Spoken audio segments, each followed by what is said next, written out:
never slow up, no I don't take shit. I got no love for the fakeness. If you wanna play tough and wanna hate this, I'll always show up.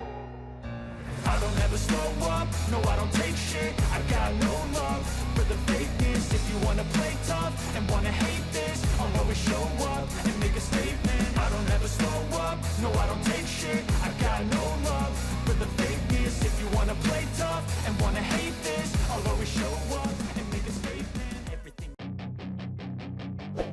Meskipun sensasi setelah tes pertama MotoGP 2023 mungkin bukan yang terbaik untuk Honda, Marc Marquez berpegang teguh pada rencana tim untuk berkembang.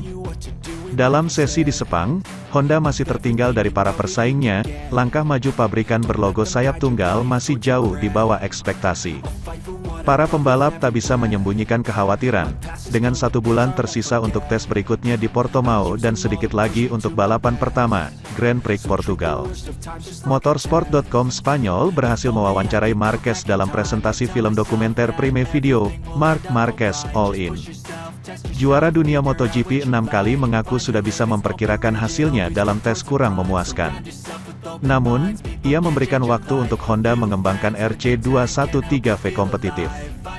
Ketika ditanya apakah motor yang dia uji di Malaysia mengecewakannya, dibandingkan dengan motor yang dia kendarai di tes Valencia November lalu, Marc Marquez menjawab, "Tidak, itu tidak mengecewakan saya karena itu sudah saya duga.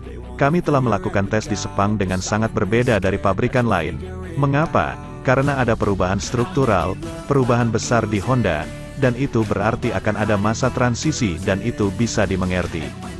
Honda mendatangkan mantan teknisi Suzuki Ken Kawauchi dan melantiknya jadi manajer teknis baru.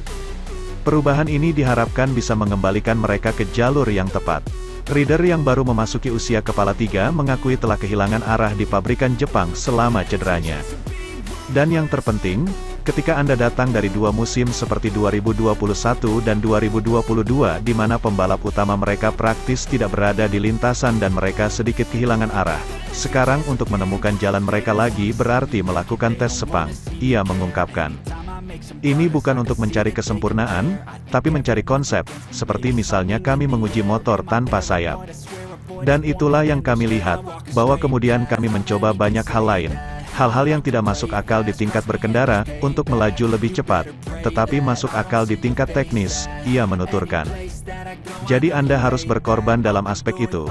Tetapi bagi saya itu adalah tingkat yang positif, terutama di tingkat organisasi dan juga di tingkat pribadi, di tingkat fisik. Sementara itu, tes rider KTM, Dani Pedrosa, tampaknya mulai realistis dengan peta kekuatan di kejuaraan MotoGP 2023. Menurut Dani Pedrosa, semua orang tak bisa mengelak, bahwa Ducati punya potensi yang sangat besar untuk mendominasi MotoGP 2023. Prediksi tersebut dibuat Dani Pedrosa dari melihat performa motor Ducati, dan para pembalapnya yang terlampau dominan, pada tes MotoGP 2023 di sirkuit Sepang beberapa hari lalu. Aku tak bisa bilang apa Ducati sekarang lebih baik dari tahun lalu, tapi yang jelas mereka sekarang superior, kata The Little Samurai dilansir gridauto.com dari GP1. Selama beberapa hari tes aku juga di trek memantau dan mereka sangat solid di semua tikungan dan juga seluruh bagian trek, mereka sangat nyaman. Performanya bagus karena motornya juga solid, tegasnya. Sedangkan pembalap yang dijagokan rider bernomor 26 ini untuk tampil bagus juga dari Ducati. Hal yang paling mudah adalah memilih salah satu rider Ducati, karena motor mereka sangat stabil di semua tipe sirkuit, ada satu yang terbaik dan bisa kencang. Favoritnya adalah Jorge Martin, sedangkan kedua adalah Pecco Bagnaia sang juara bertahan. Pedrosa juga menjagokan Enea Bastianini untuk ikut meramaikan persaingan antar pembalap Ducati. Jika harus menyebut nama dari yang kulihat di Malaysia, pembalap terbaiknya adalah Jorge Martin. Pecco Bagnaia adalah juara bertahan dan dia mencoba mempertahankan gelarnya, jelasnya.